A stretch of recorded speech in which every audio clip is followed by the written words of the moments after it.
Today we are learning about the segment addition postulate.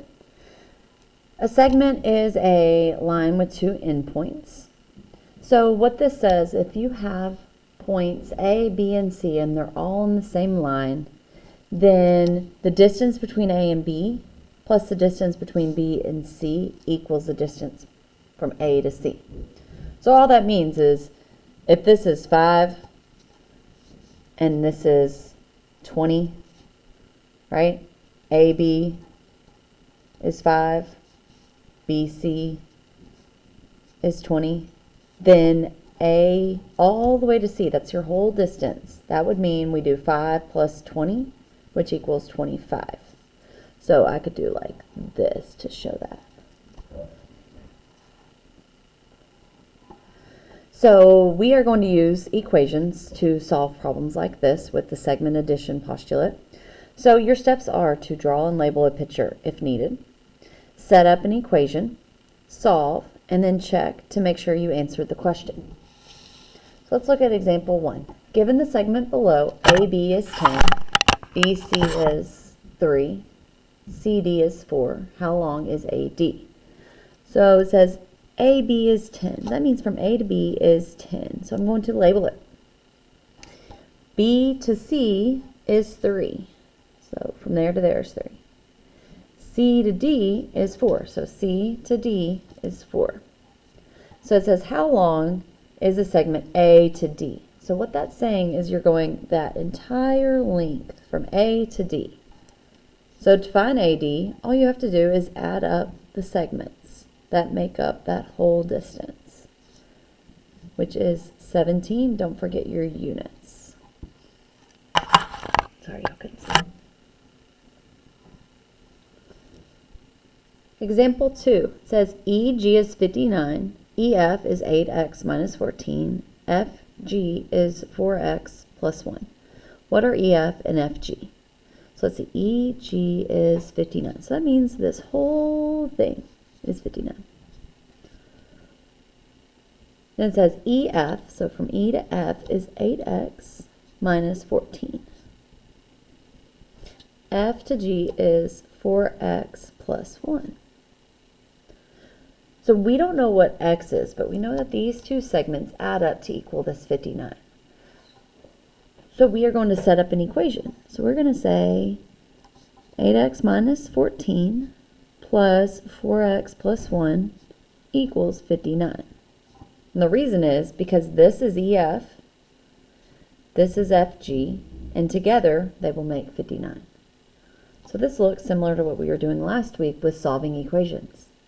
When you solve equations, you're going to have to combine like terms first. So if we're on the same side of the equal sign, we just combine them using the operation that's directly in front of the term. So 8x, let's skip minus 14, and just look at 8x plus 4x.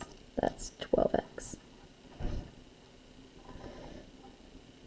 But we still need to combine our constants. So we have a negative 14 plus 1. See how I'm taking the sign that's directly in front of it with it? So negative 14 plus 1, different sign, so we subtract. We get negative 13.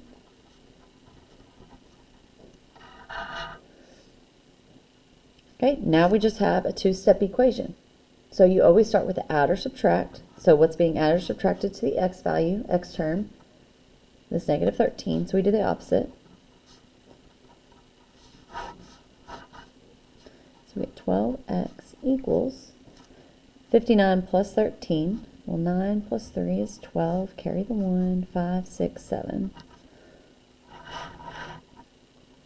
Then our last step is to multiply or divide. So let's divide by 12. 72 divided by 12 is 6. You can substitute it in to check your work. This, let's see. Step 3 says to solve. Step 4 says to check and make sure you answered the question. So it says if this equals that, that equals that. What are EF and FG? We have not answered that, right? We haven't answered this. So what we're going to have to do is we're going to have to substitute in this value for x to answer that.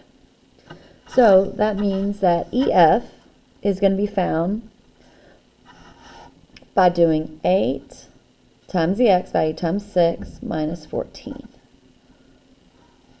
8 times 6 is 48 minus 14. I can do it like this. 8 minus 4 is 4. 4 minus 1 is 3.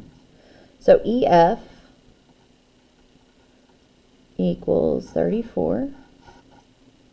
Then FG, let's see, it's going to equal 4 times 6 plus 1. 4 times 6 is 24 plus 1. 24 plus 1 is 25. So that means that FG equals 25. And what we could do to make sure this makes sense is make sure when you add these together, you truly get 59. So if this is 34 and this is 25, if I add those together, do I get 59?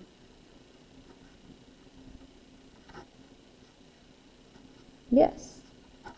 So that's one way of checking. Okay. Use these notes to do the assignment.